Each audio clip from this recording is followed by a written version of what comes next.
জিকির করা ইবাদত, উযকুরুল্লাহ যিকরান কাসীরা। এখন জিকির করতে গিয়ে কেউ যদি লাফায়, কেউ যদি নাচে, ঢোল বাজায়, নারী পুরুষ এক জায়গায় হয়ে যায়, তাহলে এটা ইবাদতের মধ্যে নতুন করে আপনি আবিষ্কার করলেন, এটা বেদাত। আর প্রতিটি বেদাত গোমরাহি, প্রত্যেকটি গোমরাহ যাবে জাহান্নামে। এবার না বুঝে থাকলে আমার কিছু করার নেই।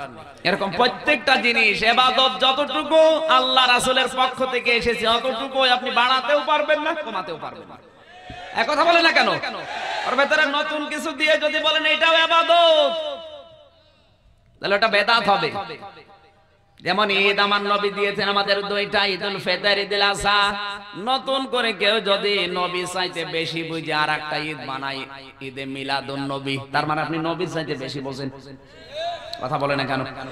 ওটা ইবাদতের মধ্যে নতুন করে আপনি আবিষ্কার করলেন, ওটা বেদাত। ওইটা কি? আরো জোরে বলেন। বিশ্ব নবীর ইন্তেকালের পরে একজন সাহাবী বেঁচে ছিল দুনিয়ায় 90 বছর। কত বছর? পুরা জীবনটা তার পড়েছে।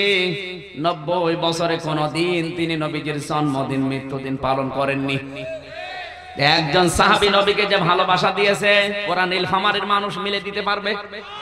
পুরা রংপুর বিভাগের মানুষ পারবে? সারা পৃথিবীর মানুষ মিলেও পারবে না। পারবে? সম্ভব না। তারা যদি জন্মদিন মৃত্যুদিন মিলাদুন নবী পালন না করে, তা আপনি পেলেন কোথায়? আপনি কি তাদের চাইতে বেশি ভালোবাসতে চান? সুতরাং এটা ইবাদতের মধ্যে নতুন করে আবিষ্কার করেছেন, আপনি বেদাত করছেন। ধর্মীয় নেতার নাম নিয়ে আজ অনেকেই এই বেদাতে লিপ্ত। কথা বলেন ঠিক কিনা?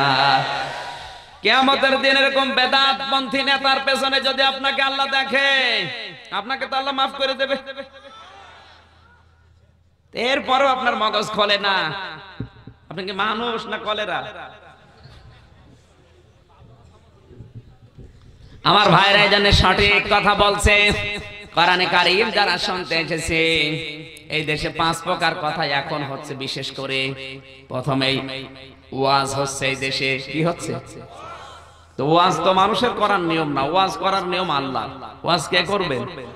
ইয়াইযুকুম বিহি, সূরা বাকারা 231 নম্বর আয়াতের মাঝের অংশে আল্লাহ জানিয়েছেন ইয়াইযুকুম বিহি, ওয়াজ আমি করি। ওয়াজ কে করেন? সূরা নাহলের 90 নম্বর আয়াতের শেষের দিকে আছে ইয়াইযুকুম লাআল্লাকুম তাযাক্কারুন, ওয়াজ করি আমি আল্লাহ। ওয়াজ কে করে বলেন? ওয়াজ কে আমির হামজা করে? ওয়াজ কে করেন? সুতরাং ওটা বাদ, ওটা আমরা পারবো না, আমাদের সাহায্যে কোলাবে না। কারণ ওয়াজ করেছে যা সব ঘুমাচ্ছে। কে বলেন তো? জবান ছেড়ে বলেন। 2 নম্বরে এই দেশে হয় তাফসীর। এই যে তাফসীরুল কোরআন মাহফিল আপনি লিখে দিয়েছেন, তাফসীর করেছে সরাসরি নবী নিজে।